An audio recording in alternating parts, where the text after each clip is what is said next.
วันที่ 14 มีนาปี 2026 นี้คณะเชี่ยวชาญรัสเซียได้เคลื่อนไหวเฮ็ดเวียกอยู่กองพลที่ 2ซึ่งนำโดยสหายพลตรีไกรเย็บเดอมิตรีหัวหน้าห้องการผู้ต่างหน้ากระทรวงป้องกันประเทศแห่งสหพันธ์รัสเซียประจำกระทรวงป้องกันประเทศแห่งสาธารณรัฐประชาธิปไตยประชาชนลาวพร้อมด้วยคณะโดยการต้อนรับของสหายพลจัตวาคำผิวมณีวงศ์หัวหน้าการเมืองกองพลที่ 2มีคณะกรมเทคนิคเหล่าหบกรมใหญ่เทคนิคกองทัพกรมคุ้มครองรถเรือกรมพัวพันต่างประเทศกรมรถต่างยานเกาะกรมป้องกันอากาศกรมปืนใหญ่หน้าดินคณะพัฒนาบรรษากองพลและแผนกการที่เกี่ยวข้องเข้าร่วมสหายพันเอกสอนเพชรจันทร์สมหัวหน้าการทหารกองพลที่ 2ได้รายงานย่อเกี่ยวกับสภาพพาหนะที่นำเข้าจากสหพันธ์รัสเซียจากนั้นสหายพลตรีไกรเย็บเดอมิตรีได้เสนอจุดประสงค์ในการเคลื่อนไหวเฮ็ดเวียกในครั้งนี้ก็แม่นเพื่อการกวดกาพาหนะที่นำเข้าจากสหพันธ์รัสเซียโดยเคลื่อนไหวกวดกาพาหนะเทคนิคอยู่บรรดากรมกองเหล่าหบวิชาเฉพาะ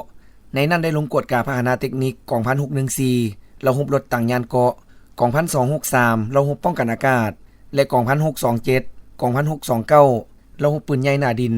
พร้อมทั้งให้คำแนะนำเกี่ยวกับพาหนะเทคนิคหลักการใช้พาหนะต่างๆในการเตรียมพร้อมสู้รบเพื่อให้ว่องไวและทันการสืบต่อสายพัวพันหัวมือระหว่าง2กองทัพลาวสหพันธ์รัสเซียให้มีความแน่นแฟ้นเข้มแข็งและมั่นคง